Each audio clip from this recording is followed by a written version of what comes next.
Astăzi, în ajunul sărbătorii fericitului Vladimir Ghica, să stăm de vorbă și să învățăm despre personalitatea fericitului Vladimir Ghica. Vă invităm, sigur, și mâine la o seară de rugăciune dedicată fericitului Vladimir Ghica. Dar înainte de a începe, o să rog pe Părintele Cristian Langa, o să revin asupra lui, să ne conducă într-o rugăciune a fericitului Vladimir Ghica. Suntem în luna Sfintei Fecioare și mă gândeam să ne bucurăm de una dintre, eu am tradus două rugăciuni ale lui închinate Sfintei Fecioare. În numele Tatălui și al Fiului și al Sfântului Spirit. Este o rugăciune oarecum calcată după modelul lui Tatăl nostru. Maica noastră care ești în ceruri, sfințească-se numele Fiului Tău aici pe pământ. Statornicește-ți aici sălașul pentru împărăția Dumnezeului cel viu. Facă-se nu doar voia sa, ci și preferința sa să se împlinească, astfel încât pământul să pară mai puțin departe de cer. Ajută-ne să devenim mai buni și să ne iubim unii pe alții. Apără-ne de noi înșine, iar lipsa Ta de cunoașterea răului să mijlocească mai ușor pentru mizeria mult prea reală a greșelilor noastre. Amin. Amin. Ne bucurăm să fim, cum spuneam, împreună. Ne bucurăm și pentru vorbitorii pe care îi avem astăzi alături de noi, care nu sunt la prima abatere, din punctul ăsta de vedere. Nu e prima dată când avem un colocviu cu dânsii. Dar de fiecare dată este o bucurie să putem să vorbim despre personalitatea fericitului Vladimir Ghica. Astăzi avem mai multe documente care sunt inedite și informații inedite pe care dânsii le-au pregătit. Și pentru mine sunt inedite, dar stând de vorbă cu ei am aflat cumva că există aceste documente inedite și informații. Deci, sunt foarte calde multe dintre ele, proaspăt traduse sau proaspăt descoperite prin arhive. Și avem doi oameni care au experiența arhivelor și au experiența lucrului cu documentele despre fericitul Vladimir Ghica sau ale fericitului Vladimir Ghica. Avem, și s-am spus că o să revin la numele Părintelui în prezentare, pe Părintele Cristian Vladimir Langa. Ne-am obișnuit aici la Cluj să-i spunem Cristian Langa și uităm că poartă numele fericitului Vladimir Ghica, care ne va vorbi, și rugăciunea a fost despre Sfânta Fecioară, ne va vorbi despre Sfânta Fecioară și Orientul, o primă conferință publică la Congresul Marian Mondial din 1904, din Roma, a fericitului Vladimir Ghica, și istoria ei și a prelucrării ei, dar înainte de asta o să-i dăm cuvântul domnului Emanuel Cosmovici, care ne va vorbi despre apostolatul greo-catolic al Monsignorului Vladimir Ghica, despre relația lui cu Biserica greo-catolică și, sigur, plasarea lui în relația dintre Orient și Occident, între Biserica greo-catolică și cea romano-catolică. Mulțumesc. Asta a fost întrebarea pe care mi-am pus-o și eu. Mulțumesc că ați venit. Poate că auziți lucruri noi. Documentele sunt publice, sunt produse de un om destoinic, Luc Verli, din postulatura Ghica. Zeci de mii de pagini a transcris. Monsignorul Ghica a spus în cele două testamente să îi se ardă toate materialele și totuși nu s-a putut despărți de ele. Așa se face că avem și practic toate agendele lui și avem lucruri foarte intime care au rămas și le-a adăpostit la familia Murgescu și părinții mei au obținut nu știu de unde și doamna Bendorf și așa mai departe și iată că ne putem prezenta astăzi cu niște lucruri foarte interesante și stimulative pentru greco-catolici, fiindcă îi iubește foarte mult, dar îi critică foarte bine.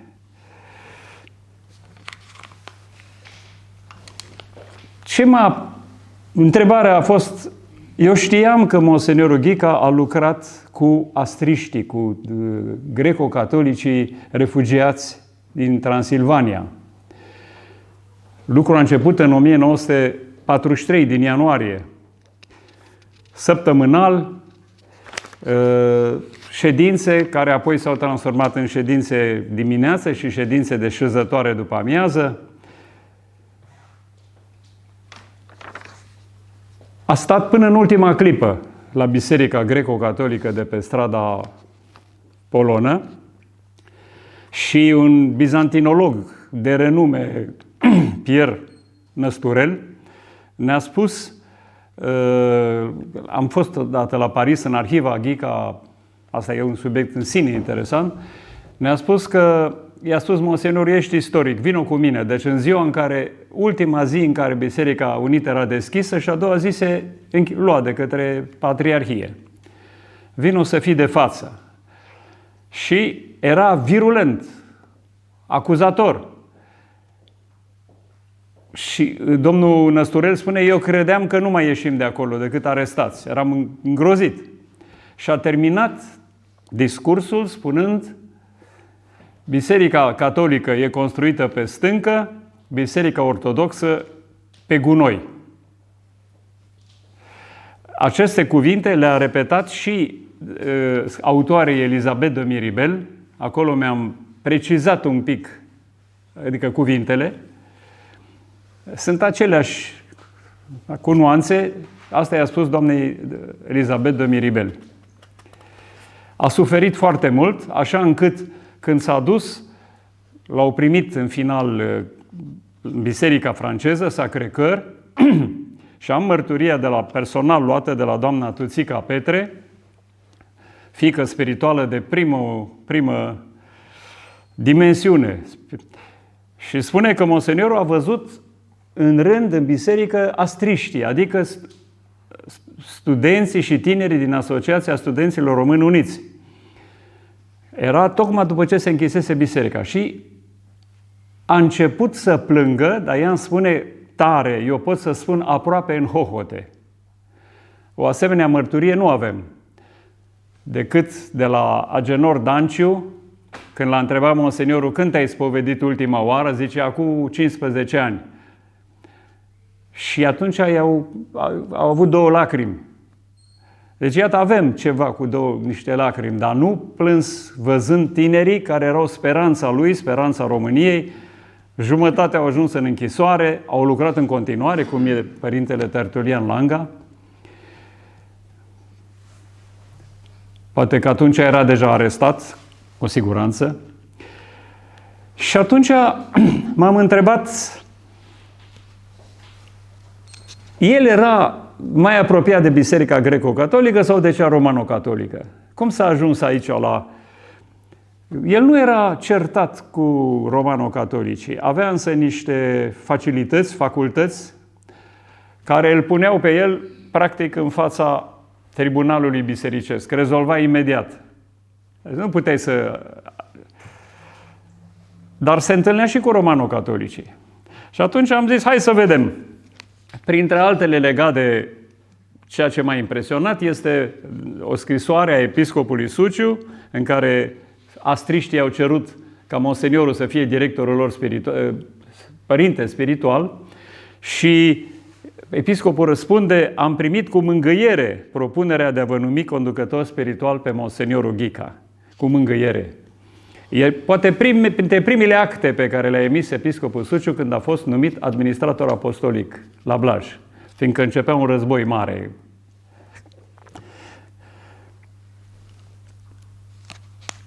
Și interesant că această asociație Astru de la București era foarte puternică. E un raport în care sunt 9 volume la Alba Iulia, la arhivele naționale. Sunt în raft pentru tot poporul, deci poți să le iei și le-a fotografiat Alexis Dimcev, un teolog, care a fotografiat și toată arhiva Blajului. Eu am crezut până acum câțiva ani că arhiva Blajului nu mai există. Ori există. Dar cei care știau că există nu au anunțat postulatura cauzei episcopilor greco-catolici. Din fericire, acest tânăr teolog, care avea să scrie o carte, să-și dea un doctorat, a umblat și ajunsesem că îi dictam de la telefon ce să copieze. Și în acest raport, în 9 volume, un raport în care ei au intrat și pe activități caritative și povestesc cum relatează în acest raport, de exemplu, cum s-au împărțit insignele. Era de față și episcopul Suciu și episcopul Aftenie, erau 16 candidați noi, Monseniorul Ghica i-a invitat de la ușa bisericii până la altar, sărutând pământul din care s-au născut, ghilimele, crucea care i-a mântuit, Evanghelia pe care s-au legat să o propovăduiască, apoi rămânând în adorație în fața altarului, au primit binecuvântarea și au făgăduit a face totul cu ajutorul lui Dumnezeu. Eu am văzut o asemenea insignă la Codruța Fernea, aici în Cluj, singura dată când am văzut-o. Un fiu spiritual, Nicu Marcu, zice, am îngropat-o în grădină și n-am mai putut să o găsesc. Acum o fi dat-o cuiva Codruța Fernea, să o fi aflând la astriștii din Cluj. Există? Iau ce spune. Da, era bine. Așa. Și pentru a încheia prezența lui în anii 48 până în 52, Monseniorul Ghica a început conferințe pentru promovarea unirii bisericilor. Eu nu știam ce vrea să spună cu asta, dar o să vedem acum, că spune foarte clar. Era în perfectă legătură cu episcopii greco-catolici. În agenda lui din 47 figurează 33 de spovezi ale viitorului episcop, ale protopopului Tit Liviu Chinezu, 33 de spovezi, unele la interval de 3 zile la Monseniorul Ghica. A trebuit să scriu odată o lucrare pe tema, am făcut-o. Să ne întoarcem atunci. El în 1902 și-a făcut un fel de cont-rendu, un fel de situația lui pe care să o prezinte, se poate bănui directorului spiritual care îl ghida pentru devenirea lui de catolică. Și în autobiografia asta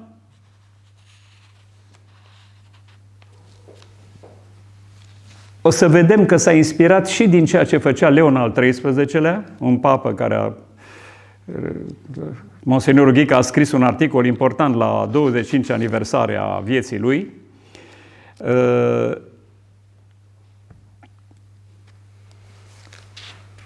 El și-a închipuit, înainte de a intra în mâna directorului spiritual, că el trebuia să fie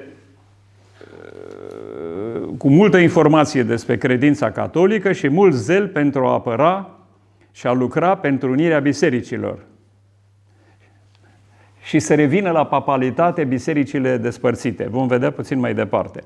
La proiectele lui, deci în 1902, când avea 29 de ani, spune în alte texte pe aici 15 ani, deci de la vârsta de 5 ani, el citea. De 15 ani mă pregătesc și citesc, nimeni nu m-a îndrumat. Eram într-o familie ortodoxă, credincioasă, dar nu foarte activă, cu bonă protestantă și a citit singur. A ajuns la concluzia că el e catolic. Vom vedea un text, el spune, eu nu am făcut trecere la catolicism. Eu eram catolic.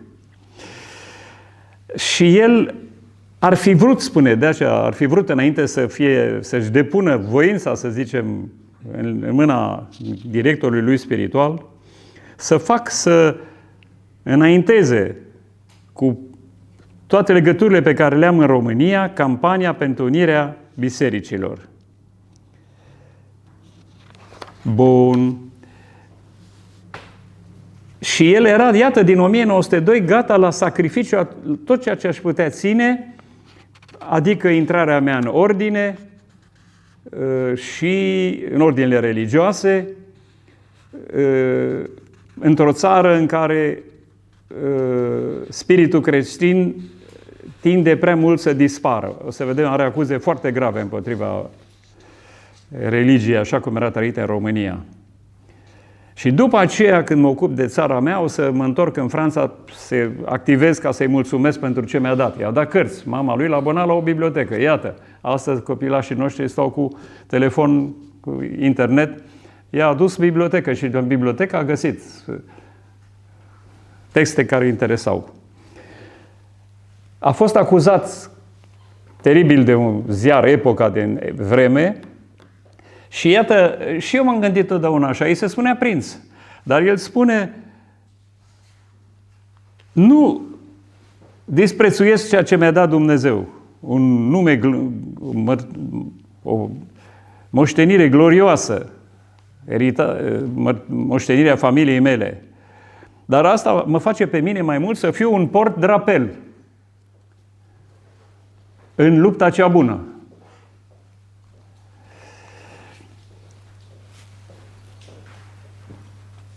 Eu sunt singur, am ajuns la linia catolică studiind 15 ani, adică am făcut socoteala din 87 până în 902, 15 ani, adică de la 5 ani.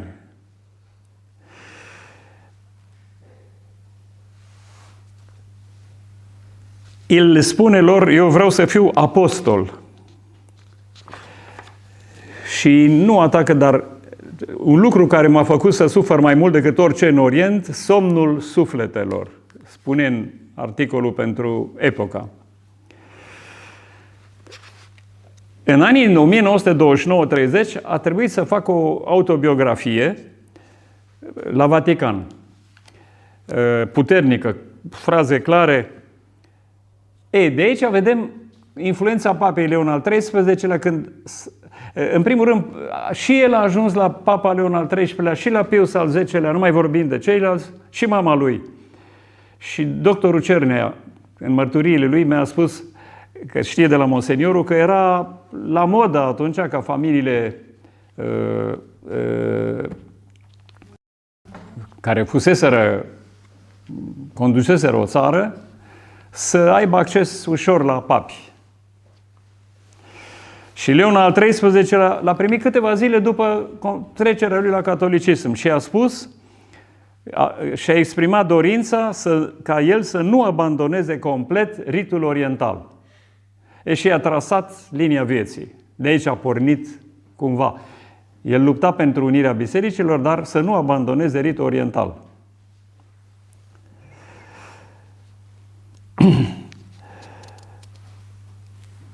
Și pentru că mama lui nu ar fi vrut să fie el preot, tot de la doctorul Cernea știu, fiindcă i-a spus papei, noi suntem, bunicul lui Vladimir Ghica e ultimul domn pământean, domn al Moldovei. După aia a venit Cuza Vodă, după aia regele Carol. Și zice, aș vrea să avem urmași. Dacă el se face preot, nu mai am urmași. Papa a înțeles, Pius al X-lea a spus că a văzut în mama lui o sfântă și mama lui a spus că a văzut în el un sfânt. Asta știe doctorul Cernea. Și atunci i-a dat misiunea să fie misionar laic. Și ani de zile, până la 50 de ani, 49, a fost misionar laic. În toate felurile posibile. Bun. Suzanne Marie Durand, autori de cărți sigure despre Monsignorul Ghica sunt Jean Doja, Yvonne Etienne și Suzanne Marie Durand. Elisabeth de Miribel a mai luat informații din alte părți, iar Michel de Galzin este nesigur. Suzanne Marie Durand zice că eu nu sunt un convertit, i-a spus Monsignorul Ghica. Catolic în spirit și în inimă, a trebuit să aștept posibilitatea, să mi se dea posibilitatea să devin oficial catolic. Fiindcă îl văd pe domnul Ioan Boilă, îmi amintesc părintele Boilă, Matei Boilă, are o mărturie extraordinară, discuția cu Monsignorul Ghica la Jilava. Extraordinară mărturia. Da.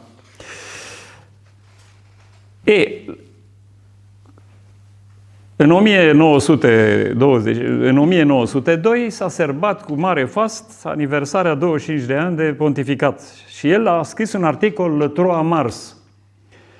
Și în acest articol atacă cu putere pe ortodoxi, pe care zice nimic și totul îi separă de Roma. Nimic și totul. Se izolează într-un fel de somn. Vor să ignore Occidentul pentru a-și da iluzia că există ei singuri. Că ortodoxii vor trebui să aleagă între Occident în curând. Deci iată ce poate să spună el în 1902, când noi vedem asta astăzi în 2030. Ortodoxii vor trebui să aleagă între Occidentul raționalist, ăsta de astăzi, cu politically correctness, și anticreștin, și Occidentul catolic. Va fi o chestiune pentru creștianismul oriental de viață și de moarte. Deci chestiunea unirii bisericilor e nu numai capitală, dar actuală. Ritul îi rămâne și aici e ceva grav. Ceea ce are el de pierdut dacă se unește cu Roma este inerția sa, somnul său și inconsistența sa. Dimitrie Ghica a scris o biografie de 6 pagini manuscrisă, s-a enervat fiindcă Michel de Gazan nu era în regulă biografia care ieșea și arată acolo că mama monsenorului Ghica și-a dat consimțământul și era interesată pentru studiile lui la Roma. 1904, o manifestare specială care mă face să cred că el s-a apropiat foarte mult de greco-catolici. Îi scrie directorului Academiei Române Bianu, îi scrie că să-l roage pe canonicul Bunea să-i scrie toate cerințele care ar fi ale greco-catolicilor și cele mai incredibile, pentru că are ocazie să acționeze pentru aceste cerințe. Ion Bianu îi scrie canonicului Bunea, care face o lucrare extraordinar de interesantă. Eu am fotografiat-o la Paris, dar mi se pare că cineva era însă prea ocupat, a publicat-o și în România. Ce cere Bunea de la Roma pentru greco-catolicii, pentru românii greco-catolici din toate zonele din jurul României, din Transilvania și din Regat. Și interesant, asta am reținut, printre ele cere 2 lucruri. O biserică greco-catolică la București. Și mai cere ceva, un institut pentru studenții greco-catolici români la Roma. Amândouă s-au făcut. Una cu urgență. Cu urgență când a venit cardinalul, când a venit episcopul, arhiepiscopul Netzhammer, s-a dus la rege și foarte naiv i-a spus că are mandat ferm de la Roma să construiască Biserica Unită. Regele, stai așa, asta e o chestiune politică. Va să ducă la fricțiuni inutile. S-a descurcat până la urmă și au construit-o. Și pe urmă s-a făcut Pio Romano. Eu îmi dau seama că aici datorăm asta și monsenorului Ghica.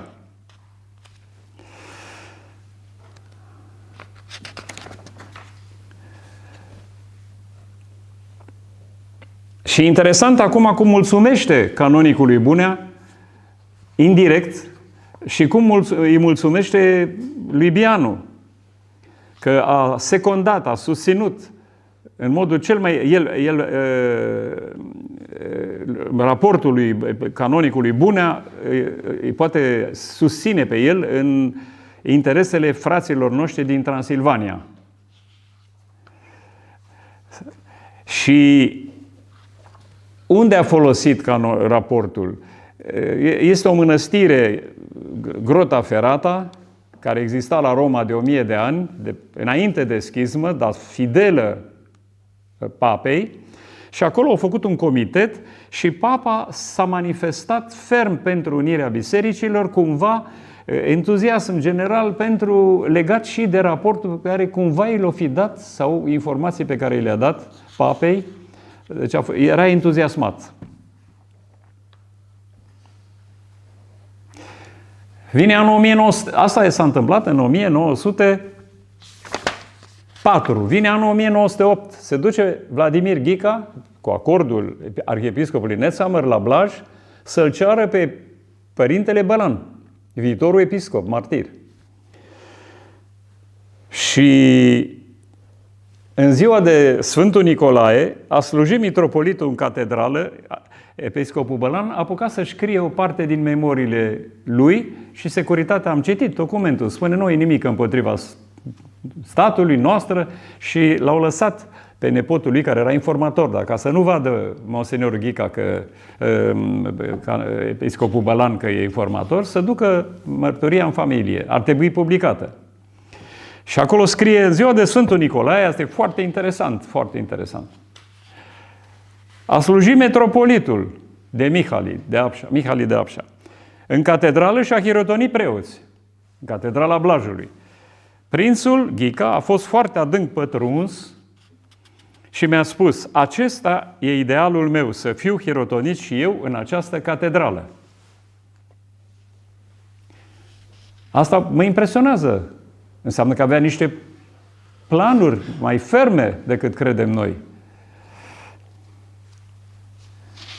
În 1912 îl trimite regele Carol I să pună o vorbă bună la Vatican să nu facă episcopia de Haidu-Dorog. Acum ce vă voi spune e destul de grav. Mai e și înregistrat, dar ne poate stimula pe toți să fim... Îi spune lui cardinalului secretar de stat, care știa, erau prieteni, îi spune că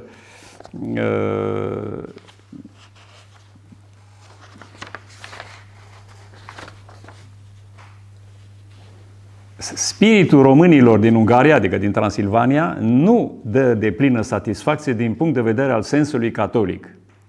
Concepția lor creștină este în mod dezagreabil particularistă, locală, strâmtă, retrogradă deseori. Ideile lor duc lipsă de universalitate, de lărgime, de elan generos. Nu au gust suficient pentru înțelegerea vieții integrale a bisericii. Un singur lucru vine să compenseze insuficiența aceasta, care a apărut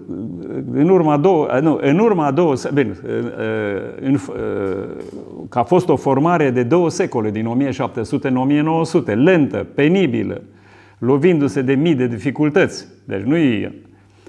Dar ei sunt, în mod pasional, romani. Mai mult decât am putea spune.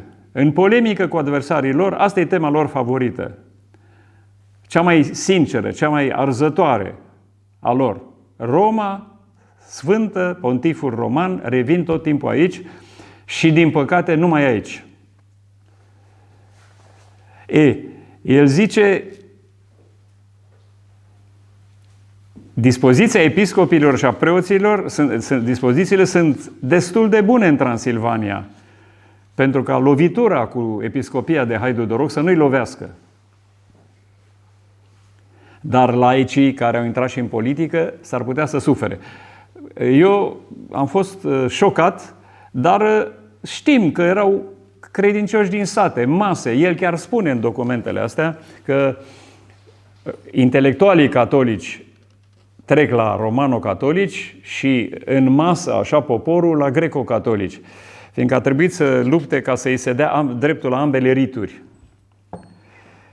Eu am suferit foarte mult când Monsenior Vladimir Ghica a plecat cu fratele lui în 1914 în Italia. A venit fratele, care era ministru plenipotențiar, în fine, au venit la mormântarea mamei Monseniorului și au plecat la Roma.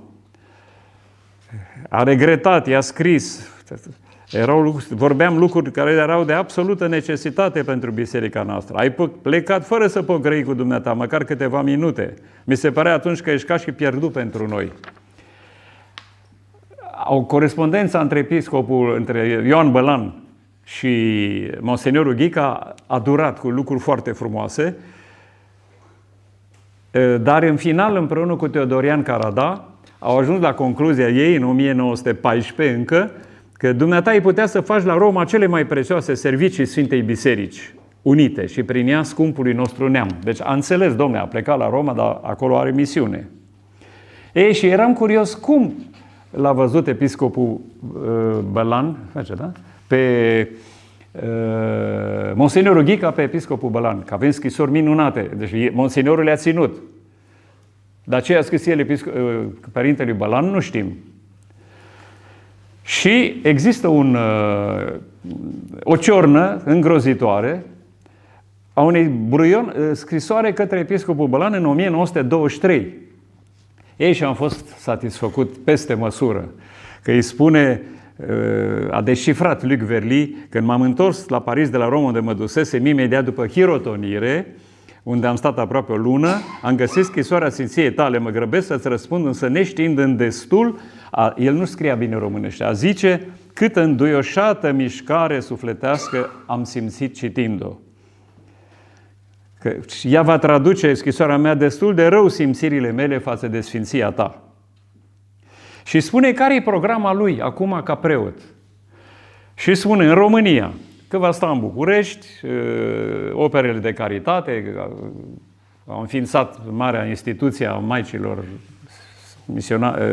surorile de carității, merge la țară în Moldova, acolo sunt țărani catolici și zice, mă voi consfătui cu dumneata și cu episcopii noștri despre propășirea la noi a Împărăției lui Dumnezeu, mai ales în două lucruri, care mi se par înaintea lui Dumnezeu că vor fi menirea mea specială în ritul român unit. Două puncte. Dezvoltarea vieții euharistice și reînnoirea monahismului românesc, greco-catolic. Sunt niște lucruri cu maici, surorile carității în rit greco-catolic, nu le-am înțeles, n-am avut timp să înțeleg. Poate Părintele Cristian ne va spune ceva. În orice caz, nu ți-ai dat seama, Părinte, ce bucurie îmi fac scrisorile tale. Acum revin că el îl întreabă pe Părintele Lobri, înainte să fie hirotonit, îl întreabă ce să fac. El primise mesaj de la o bolnavă evreică convertită, Violet Sussman, că o liturghie, chiar și o singură liturghie, face mai mult decât toată activitatea lui din viață. Și o întreagă poveste cu mesajul ăsta. Ceea ce m-a impresionat de iar la Monsignorul Ghica, au vrut să-l facă numai greco-catolic la un moment dat. Păi zice, nu se poate. Și dă o mulțime de argumente, nu se poate. Ce fac eu cu țăranii romano-catolici de acolo, de la Bozieni? Și vin cu ritul greco-catolic. Dar el spune un lucru care, și anume, o scrisoare pe care a pregătit-o Monsignorul Ghica pentru episcopul Șaptal ca să o dea papei. Grozavă. Le Prince Ghica en son pays, el vrea să arate fraternizarea riturilor, ca să împiedice orice diviziune. Și nu putem da asemenea exemple prea multe în țările de misiune, spune chiar Vladimir Ghica, care a compus scrisoarea. Foarte interesant, fraternizarea riturilor. Eu mă duc la greco-catolici, mă duc la romano-catolici. Părinții mei erau ceva mai rigizi, mergeau la liturghie la greco-catolici. Ei, aici, preasfințitul Mihai Frățilă a avut un simț. Deci a fost beatificarea Monsignorului Ghica și în după-amiaza acelea zile, toți episcopii care au venit la Biserica Apolonă să sfințească o icoană în stil bizantin a Monsignorului Ghica. Deci a finalizat beatificarea. Nu putem spune, bravo lui, cinste lui, pentru că eu nu mi-am dat seama. Păi stai așa, adică, nu știu de unde le știa, e și al nostru, e și al Bisericii Romano-Catolice, pentru că el și-a dat viața în Biserica Romano-Catolică. Și-a dat viața pentru ultimul șef legitim al Bisericii Romano-Catolice. De aceea e martir. M-a impresionat. A pus o imagine mare pe zid acolo la episcopie și au venit toți, și cardinalul Van Troa și toți cei care au venit să finalizeze beatificarea. Și uite că și episcopul Robu a fost de acord. Trebuia să fie de acord cu asta. Și cardinalul Amato.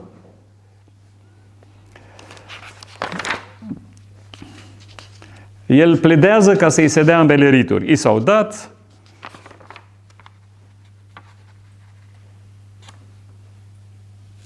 El nu era un bun administrator. Când a devenit preot, a lansat, nu am timp acolo, că să se ocupe de rușii care vor să se convertească și să se întoarcă în Rusia, să treacă la catolicism, oamenii și nu știu ce. Au fost un schimb de scrisori teribile, pentru că cine dă banii, cine se ocupă, cine are jurisdicție, ai cui sunt, mă rog. A trebuit să nu mai fie nici la Biserica Străinilor administrator. Că a lipsit un an de zile în 29, îi spune Șaptal, prieten cu el. Dar zice, ești spovedești, primești oamenii, adică i-a dat un titlu. Ești capelan. Și a fost foarte de acord monseniorul și a dat demisia din funcție de administrator. Nu era un bun administrator. Avem o scrisoare în care îi spune patriarhului român că dorește să îl primească, să-i spună ce fac ortodoxii la Strasbourg. Frumos. Neagu Giuvara, o minunată. Nu se putea căsători cu nevastă sa pentru că au fost amândoi studenți la facultate, pentru că familia era catolică, el era ortodox și nu exista. Și a găsit soluții la monseniorul. Le-a făcut căsătoria rit greco-catolic, catolică, deci și a mers. Ceea ce mă impresionează, două afirmații. Niciodată n-a încercat să mă convertească, spune Neagu Giuvara. Și în afară de asta, după aia spune, și n-a aflat niciodată că eu am devenit catolic. Asta s-a întâmplat și cu fratele monseniorului Ghica, Demetr Ghica, că a devenit catolic. Cu părintele Carei, dacă nu mă înșel. Ne apropiem de sfârșitul mai accelerat. Monseniorul Ghica, episcop greco-catolic. E o întrebare. Nunțiul apostolic în 49 spune, propune Vaticanului imediat consacrare pentru a putea să hirotonească preoți. Vaticanul răspunde a doua zi, a treia zi congregația. Teribil de favorabil, a spus cardinalul Tiseron, doar să nu zică papa nu. Nu știm ce s-a întâmplat, dar a fost o mișcare în 4-5 zile, când a fost consacrat episcopul Iuliu Hirțea, a venit și nunțiul la monsenior. Monseniorul a discutat intens la nunțiatură. A venit și episcopul Ploscaru la monsenior, el era în pericol, în mare pericol, venise ca episcop clandestin ca să chirotonească pe... Dar nu mai putem vorbi de aceste lucruri.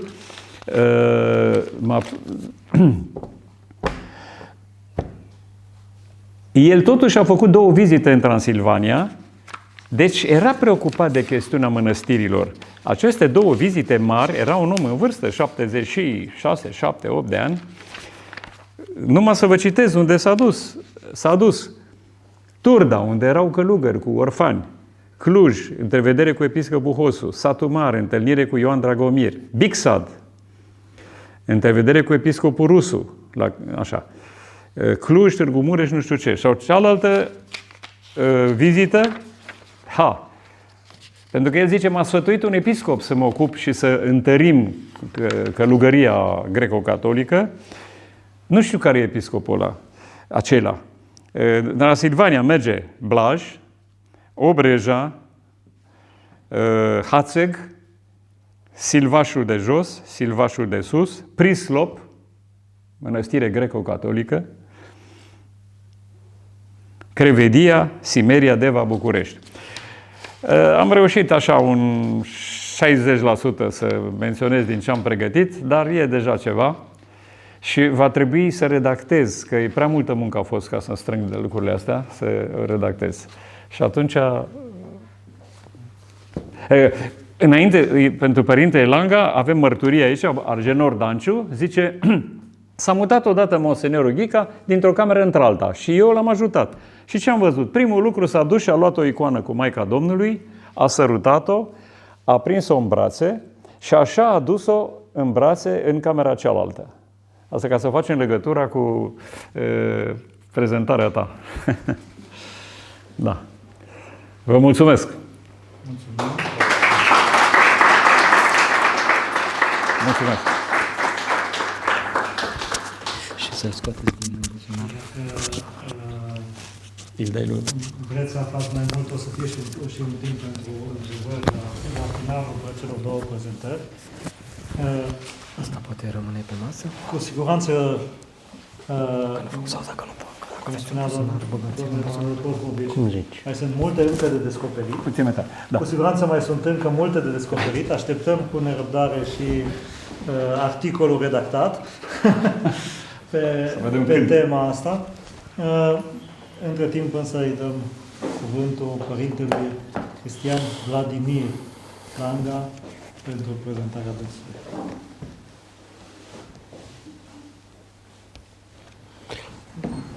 Apropo de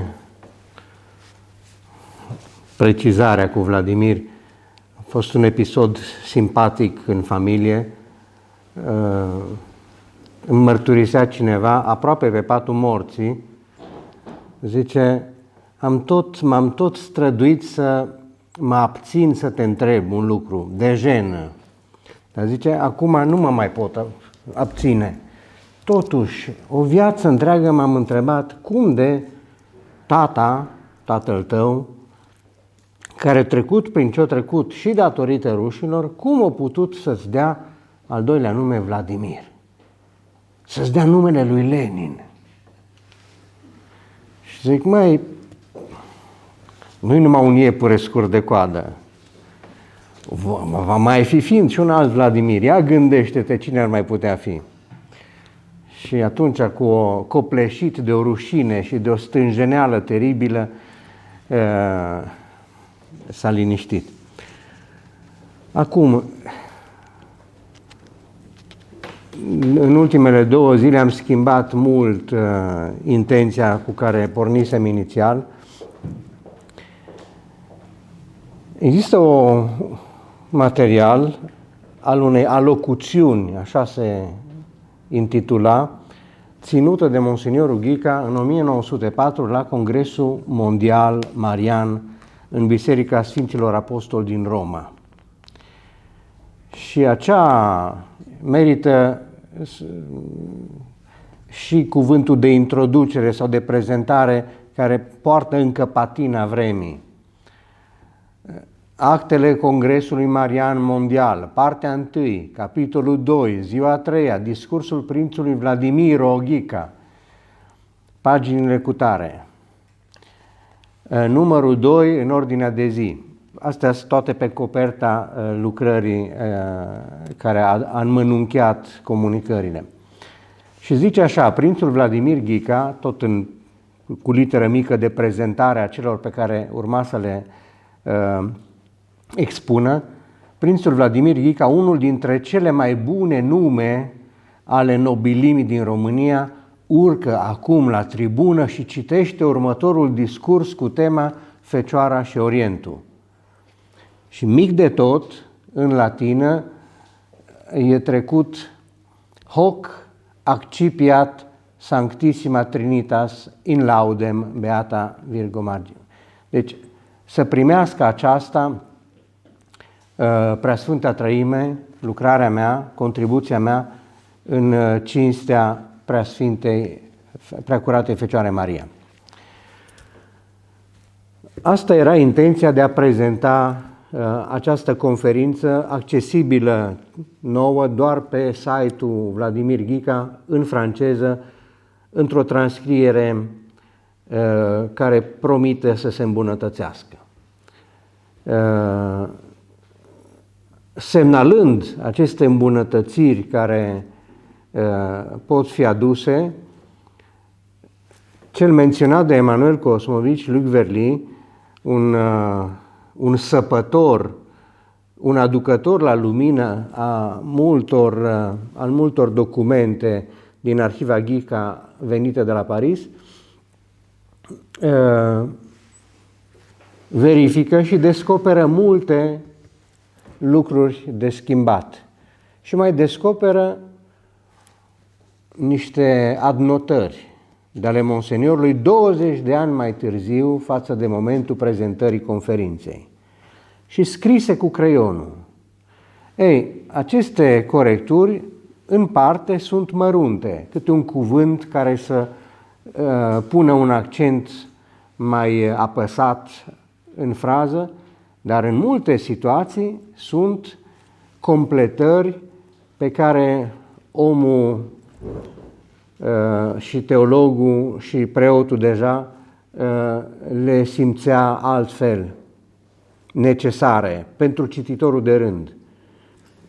Pe aici, pe acolo, face câteva mențiuni a unor nume sau unor situații care lui îi vor fi spus multe, dar unui cititor sau unui auditor și de la Roma, ca și în unui cititor peste timp, probabil că nu îi vor spune nimic, așa cum mi s-a întâmplat mie. Sumedenie de aluzii le-am luat să le citesc, să le buchisesc. Și înainte de a intra în conținutul propriu-zis al conferinței, să-i spunem, alocuțiunii Monseniorului, am să fac o mică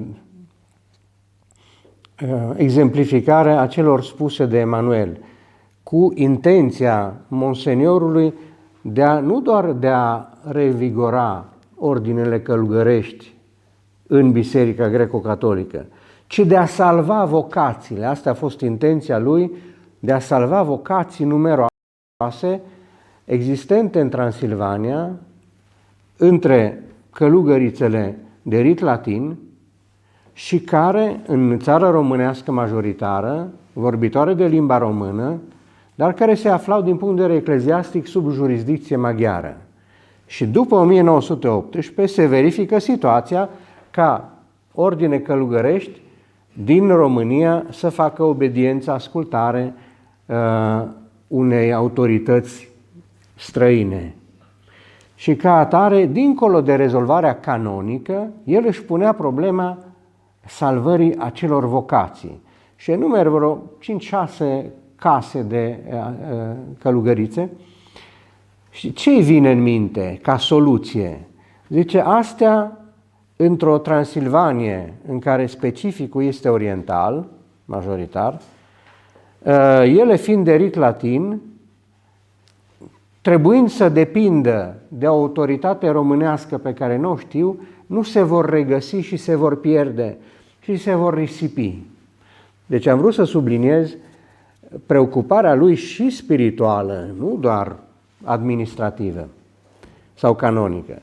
Și vine în minte, și asta era cuvântul care pe mine m-a incitat, zice, m-am gândit la comunitatea S-Aloati. Și această S-Aloati este și o ea și un el. Un preot născut cu multe vitregii în Italia, Giuseppe Aloati, scos necorespunzător de moașă, adus la naștere, i-a afectat total vederea unuia dintre ochi. Și cu timpul și-a pierdut vederea. Și visul lui, sar peste alte etape, era să ajungă preot. Nemai putând studia, visul îi se năruia.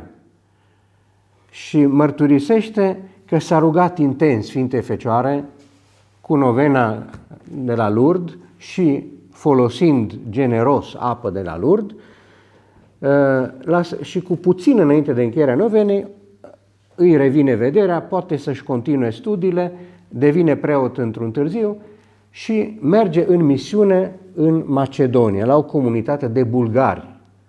Vă spun amănuntele astea ca să vedeți cum leagă Domnul ițele, și nu numai ale istoriei, ale bisericii, ci cum ies la iveală ițele acestui plan, acestei providențe a lui Dumnezeu, purtări de grijă. Și fundează acolo un ordin călugăresc greco-catolic slavo-bulgar. Deci ritul bulgar, bizantin. Pentru că era la o încrucișare de populații, de religie, cu influența otomană, cu greci, de toate. Și înființează o comunitate Ei, vine în ajutor una dintre surori, din 6 frați, 4 au avut viață consacrată. Una dintre ele îi se alătură și fondează, instituie o altă comunitate. Euharistinele și ulterior o a 4-a soră merge și ea și sacramentinele. Ei, se gândea, el învățând bulgara la fața locului, acest Aluati, se gândea să-i ceară fundatoarei să vină în România, să învețe română și să fundeze un ordin nu bulgar, ci greco-catolic românesc. Bun, asta era ca să vedeți cu câtă grijă și interes căuta să salveze rodnic, fecund, vocațiile surorilor. Bun, închisă paranteza cu Aluati.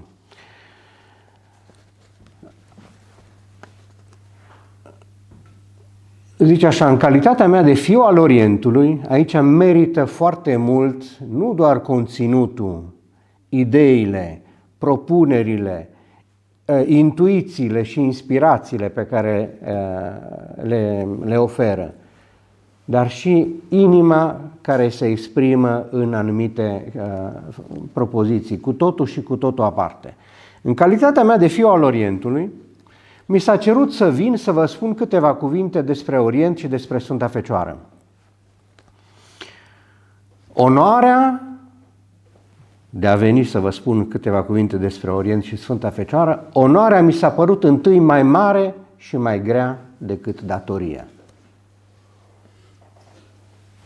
Cu greu am vorbit în public sau pe astfel de subiecte. Cu toate astea n-am refuzat. Trebuia să pornească o voce din răsărit în concertul de voci care vor încerca să o glorifice pe Maria aici. M-am trezit fericit, indiferent de insuficiența mea, să pot realiza aceasta făcând un act de credință. Și atenție, să pot de asemenea vorbi cu voce tare despre ceea ce iubesc. Deci nu era un exercițiu de etalare a unor cunoștințe, de furnizare a unor piste pentru ceea ce o să vedem imediat, teologice, ci un act de credință și fericirea de a putea vorbi cu voce tare despre ceea ce iubesc. M-am simțit împins aici de rugăciunile întregii mele vieți. În sfârșit sunt bucuros să-mi pun începuturile, spuneam că este o primă conferință, să-mi pun începuturile sub protecția unei mame, cu M mare. Trecutul religios al Orientului este ca o poezie închinată gloriei Mariei. Am oare nevoie să amintesc de marele sinoade care au așezat-o în rangul său, în raiul sufletelor creștine, congrese, sinoade, care au știut să găsească pentru a o numi termeni admirabili, pentru a o apăra, sau expresii răzbunătoare. Efes, Calcedon, Constantinopol. Răsăritul, Orientul, pare să fi simțit pentru ea acel sentiment de nedescris, menționat într-un celebru pasaj din Numele Divine, scris de necunoscutul care a vrut să semneze Dionisiu Areopagitul. Și zice așa, el a iubit-o, să iertați, am vrut să atenuez traducerea, spunând, a iubit-o cu un entuziasm de admirație care nu neglija nimic. Termenul este cu o beție de admirație care nu neglija nimic. Litanii cu mult mai complete decât cele pe care le cântăm noi, latinii. Nu ar spune toate felurile în care sufletul profund și subtil al Orientului a știut să o înțeleagă și nici toate ornamentele splendide cu care Orientul credincios a împodobit-o. În întreaga liturghie, ca printr-un elan brusc al inimii, printr-o izbucnire de recunoștință, după fiecare amintire a binefacerilor lui Hristos, revine amintirea ei, la ea care ni l-a dăruit pe Hristos și care adaugă peste ani unele dintre adnotări făcute 20 de ani mai târziu le citesc cu voce tare. Altele, din lipsă de timp, le sar. Ea care îl dă lumii pe Hristos pentru a o salva. Ea are acolo, în sfânta jertfă, ca și în istoria lumii, locul său. Cea mai vibrantă și solemnă amintire, după cum se cuvine, are loc la fiecare liturghie după consacrare. Este un întreg imn de mulțumire care se cântă înaintea ușilor sfinte ale iconostasului. Și aici, cred că ar merita pomenit, zice așa: cum puteți și voi, la nevoie, să vă dați seama de lucrurile pe care le spun, pentru că pe lângă această conferință a mai făcut o lucrare grozavă. A tradus și a pus la dispoziția străinilor, în traducere proprie, liturghia Sfântului Ioan Crizostomu, Ioan Gură de Aur. Și le-a pus-o la îndemână ca să o aibă și să urmărească, să-l verifice pentru cele pe care le afirma, felul în care locul Sfintei Fecioare se regăsește la cinste în Sfânta Liturghie. Locul Mariei în toate slujbele, în toate oficiile, este în umbra Spiritului Sfânt, cel care săvârșește minunile. Minunea altarului, unde Dumnezeu coboară și se jertfește, și minunea Harului în rugăciuni.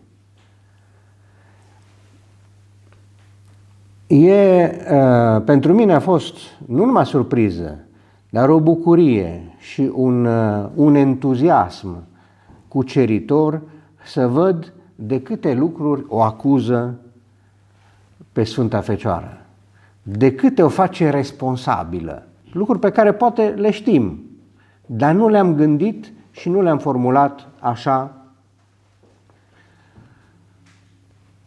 Ea urmează toate acțiunile lui Iisus, așa cum le-a și precedat și le-a pregătit, pe de altă parte, în lucrarea răscumpărării. Și acum o perlă, sunt mai multe. Însoțește toate rugăciunile pentru a le face mai acceptabile. Și are parte de o mențiune explicită, cântată încet, care o cheamă fără odihnă la această sarcină. Văd că sunt aici seminariști.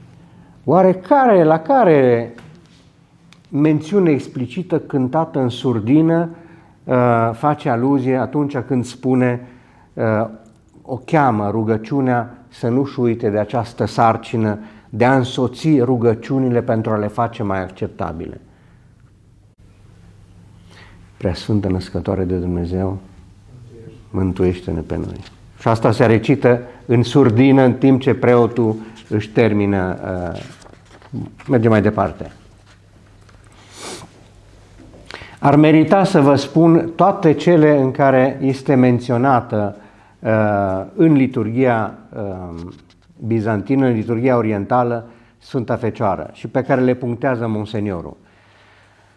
Deci, rând pe rând, sar peste majoritatea, fiindcă nu avem timp. Rând pe rând, ea trece prin fața ochilor noștri cu trăsăturile sale ale cerului și ale pământului. Și este numită plan al înțelepciunii veșnice, Fecioara, mama, Maica Domnului, mai ales. Ăsta este termenul, aspectul favorit al Orientului, care a forjat pentru ea, va adăuga peste 20 de ani, care a forjat pentru ea acest titlu într-un cuvânt unic pentru a-i da personal acest titlu neobișnuit, Maica Domnului. O creatură care a purtat Creatorul izvor de milă și har. Și imaginile care vor să traducă toate acestea se înghesuie unele între altele și se contopesc, niciuna fiind demnă să reprezinte de una singură ceea ce reprezintă. Deci e un concert de imagini care o descriu și de titluri care o descriu pe Sfânta Fecioară. Răsăritul, și acum vine, aș zice, partea de intuiție, partea programatică, nici mai mult, nici mai puțin decât pentru unirea bisericilor. Rolul Sfintei Fecioare în unirea bisericilor. Deci eu când am citit prima dată titlul Fecioara și Orientul, m-am gândit la această contribuție liturgică a Orientului în portretul și în cinstea adusă Sfintei Fecioare. Este mult mai mult. Răsăritul s-a desprins de multe lucruri, dar chiar în ceasul în care, după ce a părăsit totul, după schismă, totul îl părăsește. În acest răsărit care a sfâșiat trupul viu al bisericii, mai rămâne Sfânta Fecioară. De ce? Ca să vegheze asupra lui, pentru a fi iubită de către el, pentru a exercita asupra lui planurile providenței. În sufletul credincioșilor ei de astăzi, acolo, în Orient, ea și-a schimbat întrucândva aspectul, poate. Nu mai este splendoarea complexă, cu o esență nesecat de bogată pe care au iubit-o primele secole. Este mai presus de toate, și acum interesant, la ce, în mod cu totul onorabil, dar la ce o reduce, cum o redusă pe Sfânta Fecioară în atitudinea Bisericii Orientului separat de cel catolic. Zice așa: ea este acum o preanaltă împărăteasă de dincolo. Este țarina, soția țarului. Este țarina respectată a cerului, infinit de îndepărtată, dar nemărginit de bună, de mare ajutor, prea ajutătoare ar trebui tradus, și deloc mândră de rangul ei. Ea domnește într-un rai ciudat, presărat cu pietre prețioase înstelate, unde sfinții cei mai rari se strâng în jurul ei, parcă înspăimântați de singurătatea lor, aproape legendari și convenționali, plini de virtuți inimitabile și nedefinite, pierduți în depărtarea secolelor și măriți cumva de pâcla trecutului. Ei, cei din Orient, nu o văd decât așa, încununată de glorie și fără nicio altă legătură cu noi, decât reversarea de imensă milă. E ciudat că am zis o reduce la asta, cu asemenea măreție de calități. Dar zice, doar această legătură are cu noi. Învățătura smereniei sale, imitarea virtuților ei, viața ei interioară afectează într-o mică măsură viața credinciosului, se subînțelege. Istoria ei de pe pământ nu mai interesează atât de mult sufletele. Dar sentimentul puterii ei și al maternității ei universale au rămas foarte puternice. După cum m-am putut convinge de mai multe ori, sufletul poporului îi repetă aproape textual, fără să se îndoiască, rugăciunea Sfântului Bernard, zice Monseniorul, memorare. Știți la care rugăciune ne referim. Aduți aminte, nu prea blândă, Fecioară Maria, că nu s-a auzit să fi fost părăsit cel care a cerut și așa mai departe. Și zice, poporul repete aproape textual rugăciunea Sfântului Bernard. Iar sufletul poporului o face cu această încredere fără margini, această familiaritate respectuoasă pe care o avem față de ființele superioare când le frecventăm des. Altă perlă. Maria este ultima în Orientul schismatic, se subînțelege, ultima în a fi părăsită. În refluxul de credință al bisericilor divizate. Este și ultima care părăsește. Pentru ea, încă astăzi, o paranteză, foarte mult contează la Monseniorul în această lucrare cuvintele de legătură. Sunt cuvinte cu multă încărcătură și care dau un accent asupra frazei. Încă, totuși, Mai mult, pentru ea se mai întredeschid, pentru a îi se încânta un acatist sau o litanie cerută anume, se mai deschid bisericile mute, bisericile închise, bisericile moarte în timpul săptămânii. Și zice așa, pentru ea se deschid încă ușile bisericii pentru a cânta un acatist, zice, care este canonul de bucurie, sau un paraclis, care este canonul de mângâiere sau de regăsire.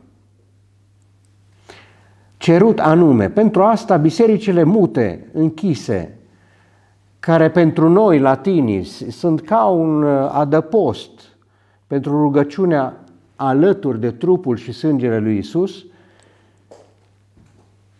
iată, pentru ea se mai deschid ușile bisericilor închise și mute. Ușile sunt închise pentru a se deschide numai de sărbătorile legale în bisericile Orientului. Ca printr-o lentă scurgere de viață, totul s-a diminuat, totul a fost șters. Și totuși, în această umbră și în acest frig, asemenea imaginii ei care rămâne acolo, prezentă, cu aurul ei pătat de timp, chipul ei micuț, pictat, parcă umbrit de secole de tristețe, și cu mâinile uzate de sărutările primite mereu, ei, totuși ea a rămas acolo, mama care nu-și abandonează copiii, chiar dacă sunt vinovați. Ea este încă acolo, mama, și ca toate mamele va fi ultima care va pleca de lângă ei. Iată de ce gloria trecutului, viață stăruitoare în mizeriile prezentului, ea este încă speranța viitorului. Este Maria, Maica neprihănită, cea care va reconduce răsăritul în căminul părăsit al Bisericii lui Dumnezeu. Mai ales, și asta mi se pare ceva așa, de luat, de rumegat și de făcut examen de conștiință, nu orientalii divizați, schismatici. Mai ales de când marea legătură de comuniune, adică Preasfântul Sacrament. Sfântul Sacrament este legătura de comuniune, nu altfel, nu alte titluri pe care îi le dăm. Este legătura de comuniune. Mai ales de când legătura de comuniune a pierdut în răsărit locul care ar fi făcut din el lucrătorul întoarcerii la unitate, de la dragostea fraților noștri despărțiți pentru Maria, de la dragostea noastră pentru ea, de la dragostea noastră pentru ei, trebuie să așteptăm sfârșitul diviziunii care pustiește creștinătatea. Deci iată, Maria este calea de refacere a unității și motivul iubirii noastre pentru cei separați. Avem motive să nu iubim, dar pentru că ei o iubesc, noi avem motiv să iubim. Vedeți acolo, în Orient, ea este încă atât de dragă tuturor, încât fără a vorbi despre altceva, din dragoste pentru ea, doar pentru a o păstra, doar pentru a oferi de atacurile spiritului modern, ei vor veni la Roma, unde sunt sigur că o vor găsi în picioare pe piatra de temelie și de nezdruncinată a bisericii. Ea este gardiana credinței în bună credință. Pentru că poți să fii credincios din multe motive, dar să fii credincios de bună credință, asta se pune ea chezășie. Căci ea, atenție, ea este cea care constrânge la întreaga doctrina bisericii. Așa cum a purtat în ea trupul lui Mesia, poartă în esența ei trupul mistic al lui Iisus, tot ceea ce cuprinde, învăluie, crede, speră și face iubit credința catolică. Deci este apărătoarea integrității credinței. Este remediu pentru descompunerea fatală a unui creștinism diminuat. Teribil. Teribil de profund, teribil de încrezător. Ea întreține și protejează ceea ce rămâne din acest creștinism diminuat. În așteptarea acelui ceas al reîntâlnirii, acest ceas al lui Dumnezeu pe care îl putem anticipa datorită ei. Aștept ceva de la sărbătorile prezente în acest scop, zice Monseniorul. Aproape că se ceartă cu sărbătorile din Orientul divizat.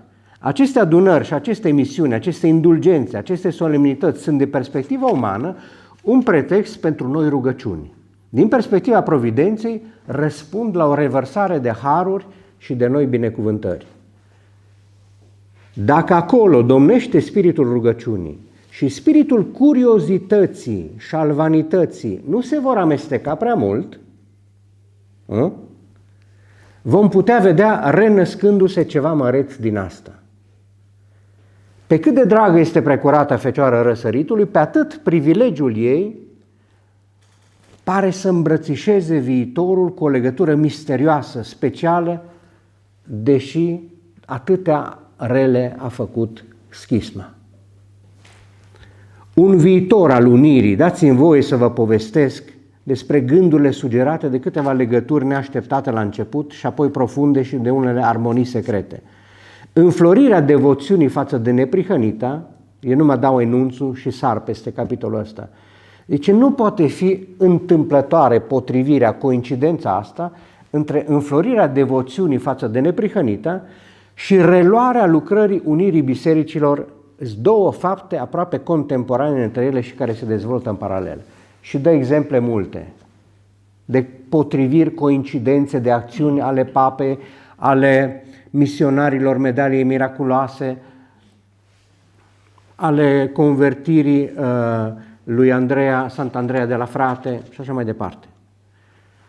Și ultimul lucru pe care îl pomenesc aici, apropo de cele pe care nu le știam și nu le înțelegeam, zice: în anul 1854, anul proclamării dogmei, a reapărut în lumină, răzbunat împotriva batjocoririlor unui Brechigny, atât. Și peste 20 de ani își dă seama că dacă scrie numai atâta, apare actul unirii de la Florența, care a fost dosit, ascuns în biblioteci și batjocorit de acest Brechigny, dacă nu spunea ce e ăsta, cine e ăsta, nimeni nu înțelegea. Și m-am simțit un nimeni.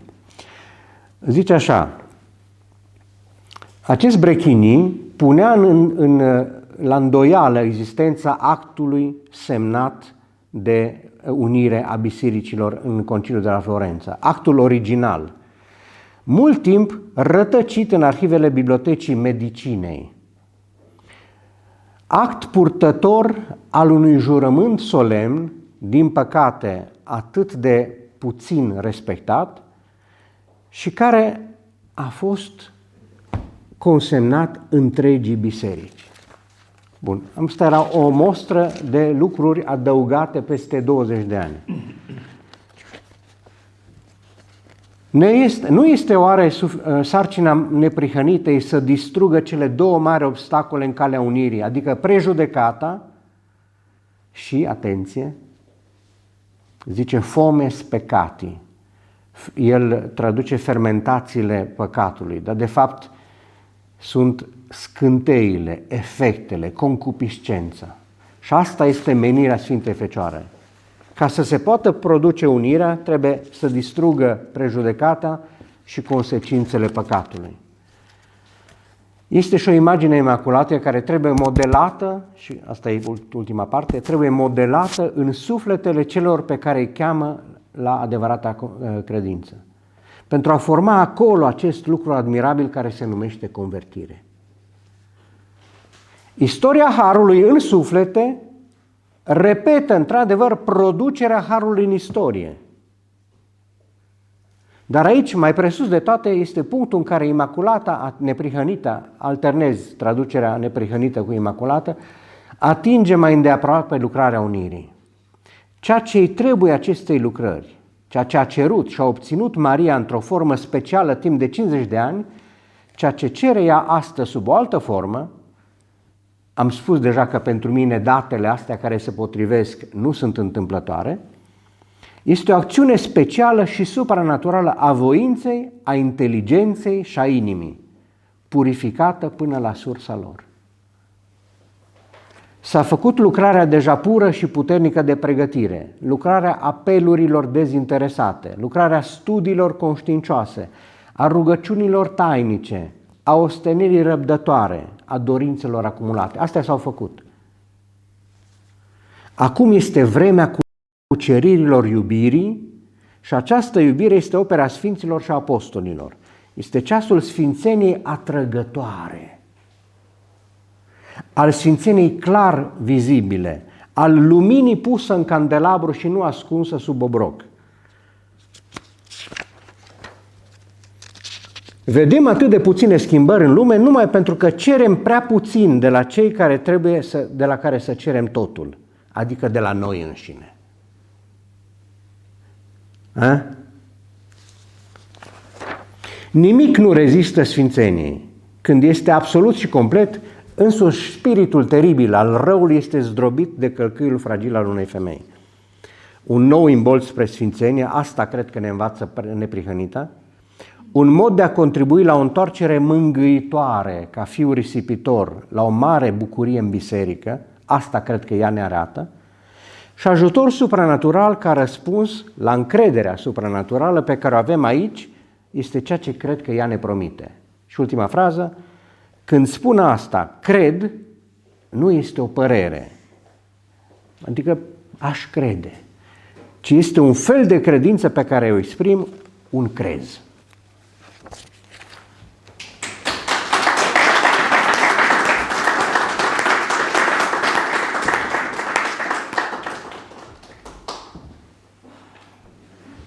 Dacă trebuie un pic de câteva momente de reflexie după meditația asta, care ne aruncă într-adevăr o lumină diferită asupra relațiilor ecumenice și asupra rolului Fecioarei Maria și a lucrării ei în ambele părți ale bisericii și în Orient și în Occident.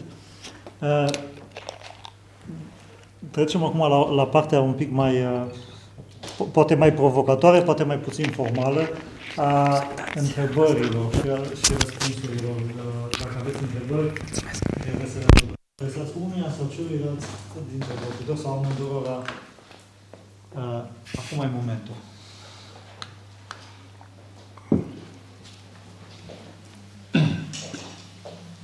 Pentru domnul Cosmovici, am citit o carte, Pentru cine? Homo Homini Christus, în care este menționat Monseniorul Ghica alături de un domn Cosmovici în închisoare, făcând manualul creștinului.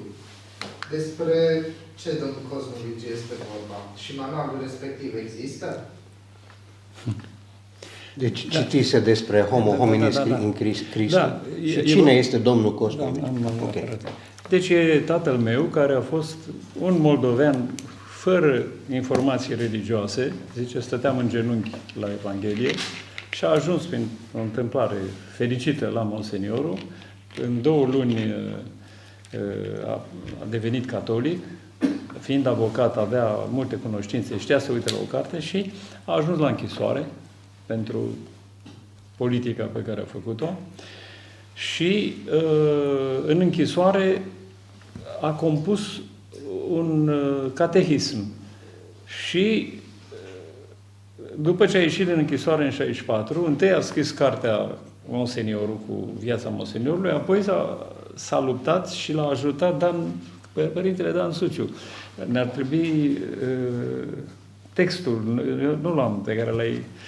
Și eu i-am spus tatălui meu, ăsta este un eveniment din închisoare, așa cum sunt poeziile, au ținut oamenii minte poeziile în închisoare. E un fenomen, că nu ai nimic, n-ai carte, n-ai creion, n-ai hârtie, ești chinuit și faci poezie.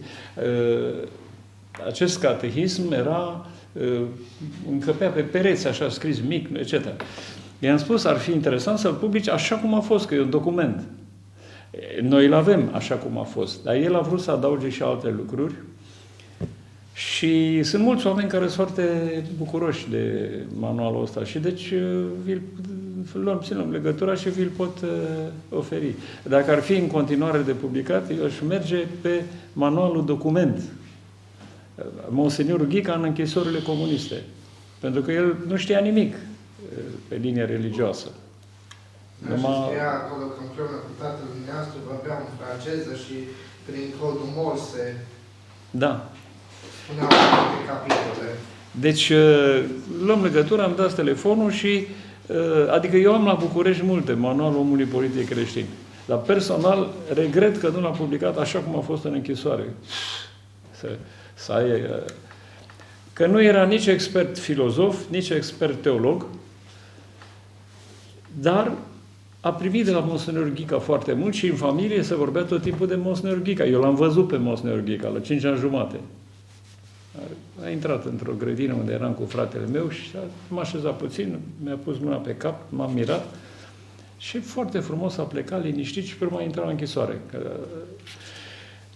Se vorbește de Monseniorul, caiete întregi avem, trebuie să facem arhiva asta. Informații multe, frumoase. Și mama și Horia Cosmovici. Deci, luați legătura că stați lângă soția mea, schimbați telefonul și dacă în Cluj îl avem bine, dacă nu, de la București vi-l trimit pe poștă peste 2 luni. Cu mare bucurie. Și realizatorul este Părintele Dan Suciu. Că eu mă retrăsesem un pic. Da. Vă rog. Aș întreba pe Părintele Cristian, textul ăsta e în limba română. Monseniorul l-a fi scris în franceză. Cineva l-a fi tradus și el a completat, că am văzut, îngrozitor, nu se înțelege, a completat în franceză sau în română? În franceză. În franceză, pe textul român. Pe textul francez. Dar textul român ăsta, eu nu ți l-am trimis. Deci, adineauri am zis că m-am simțit și eu nimeni. Acum mă simt și eu cineva. Că ai zis că cineva l-a tradus. Deci l-am tradus. Ești cineva? În sensul ăsta sunt cineva. Deci în franceză. Textul e în franceză, sigur că da. Asta e o realizare importantă. O realizare importantă. Traducătorii aduc de servicii la cărți extrem de importante. Cardinalul... Trebuie să găsim răul cel mai mic. Între a nu avea textul tradus sau a face un deserviciu traducând. Nu. E o carte a cardinalului Sarah, în care traducătoarea de la Iași, el spune ce înseamnă să crezi și ea traduce ce trebuie să credem. Toată cartea e așa. Deci ne lipsesc traducătorii.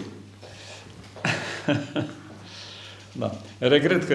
Detaileze un pic relația Monseniorului cu studenții din Astru. Cred că poate câteva lucruri care, citind documentația, v-au rămas...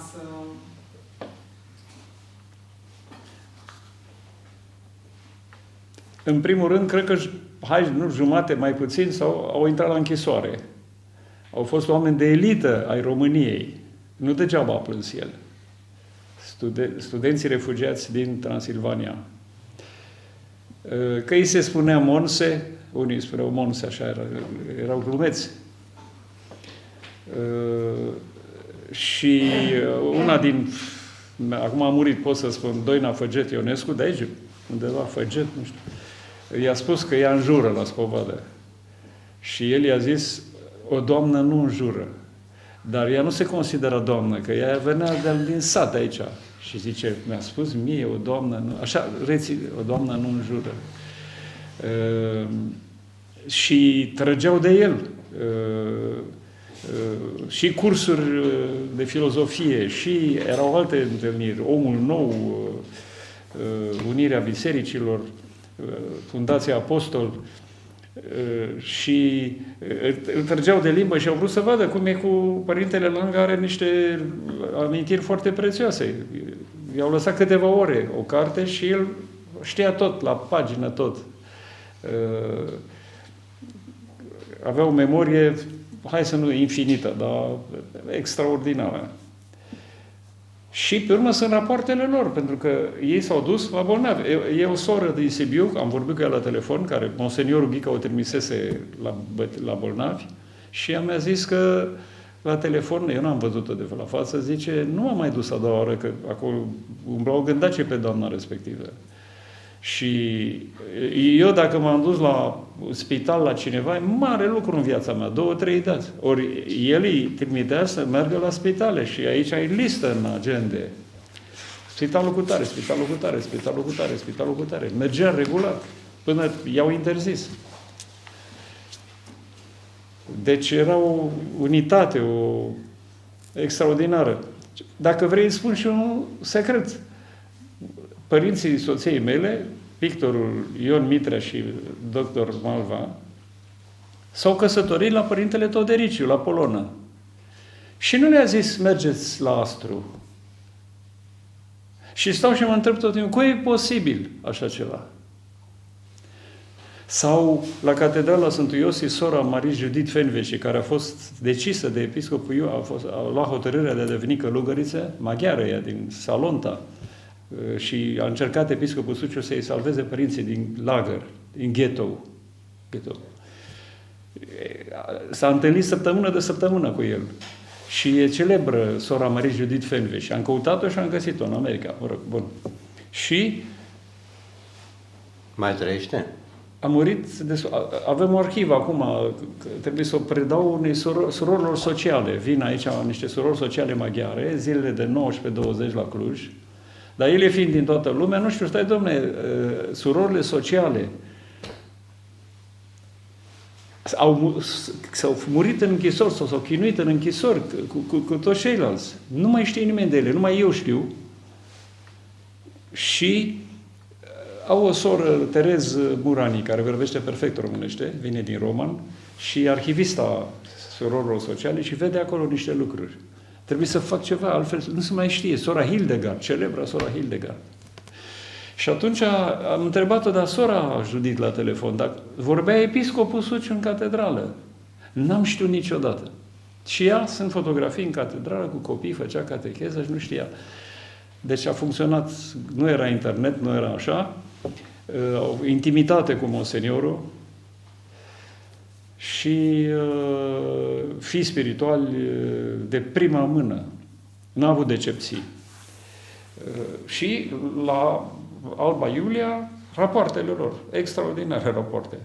Și să vezi cum spun, acțiuni caritative și ce am pregătit eu aici, dar da.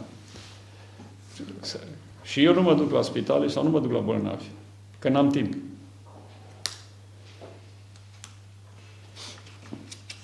Mulțumesc.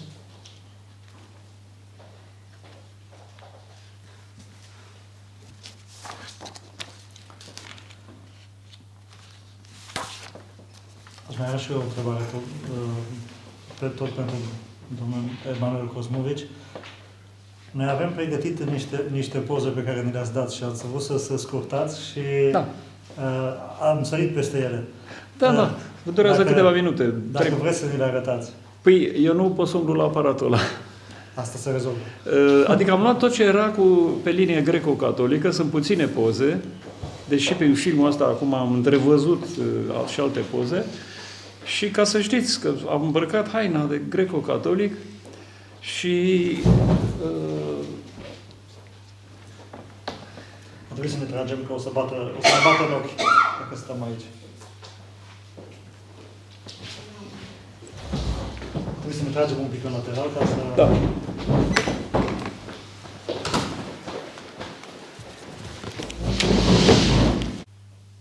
Să trăim un pic mai bine spiritul acestui material, mai ales în perspectiva dificultății dialogului ecumenic de astăzi. Ce putem noi să facem pe partea noastră, nu pe ce ar trebui să facă alții. Mă gândeam să nu răspund eu, că are răspunsul pregătit un senior aici. Apropo de nimeni, deci n-am fost atent. Zice, este și o imagine a neprihănitei, a Imaculatei, care trebuie modelată în sufletele celor pe care îi chemăm la adevărata credință, pentru a forma acolo acest lucru admirabil care se numește convertire. Și fac o paranteză pe care de multe ori tot evoc. La niște exerciții spirituale cu familiile la Loreto, în Italia, se prezentau la început spunând de câți ani sunt căsătoriți și motivul pentru care sunt prezenți. Și unul dintre soți zice, suntem de 42 de ani căsătoriți și zice, eu m-am convertit definitiv acum 10 ani. Temerară afirmație. Deci, această acțiune de convertire nu are un punct, decât odată cu crucea de pe mormânt. Dar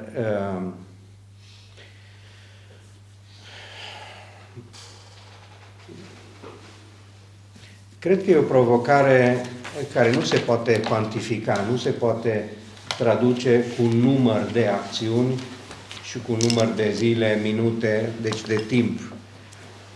Dar clar că cere o altă viziune asupra idealului lui Iisus pe cruce, ca tot să fie una, de unire a bisericilor care s-au despărțit. Și viziunea asta nu poate să aibă loc la nivel intelectual, la nivel teologic, la nivel... ci toate trei, zicea acolo, cele trei, o acțiune specială și supranaturală a voinței, inteligenței și a inimii, purificate până la sursa lor. Și eu, de exemplu, nu m-am gândit niciodată să mă uit la ceilalți cu privire de dragoste, nu pentru ceea ce au făcut rău, ci pentru ceea ce ei iubesc. Și zice, n-a plecat, a fost ultima care a rămas ca să ajute la salvarea Orientului divizat. Și zice, pentru ei care o iubesc pe Sfânta Fecioară, noi trebuie să iubim pe ei.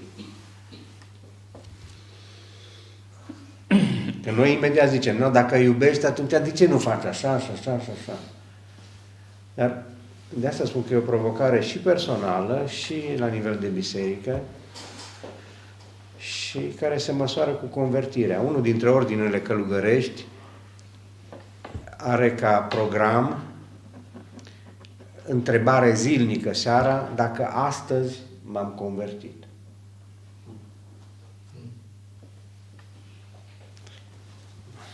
Așa încât...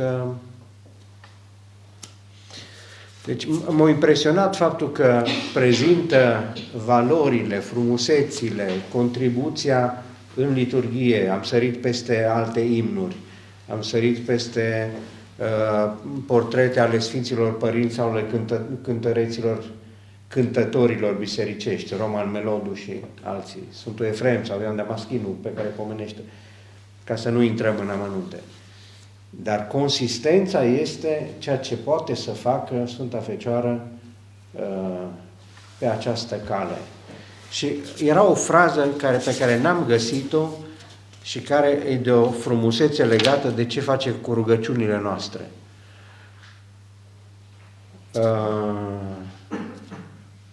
La întrebare zice, o iubire neprihănită față de toți frații noștri și printre ei mai ales pentru frații noștri despărțiți, fără resentimente rasiale, fără resentimente istorice, fără neînțelegeri menținute prea mult timp.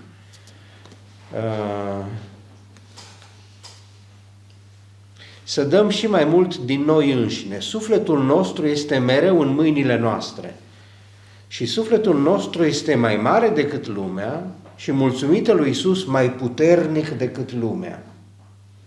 Să dăm și mai mult din noi înșine.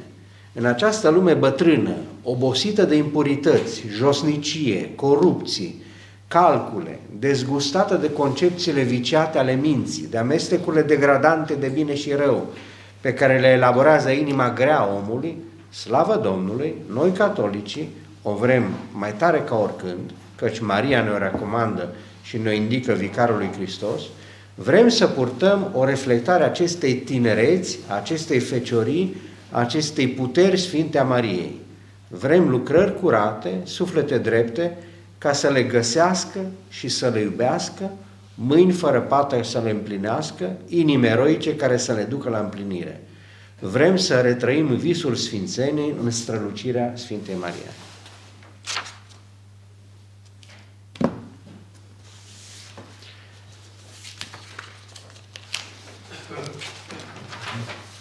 Eu cu asta, cu cuvintele astea putem încheia, dar încheiem cu rugăciune.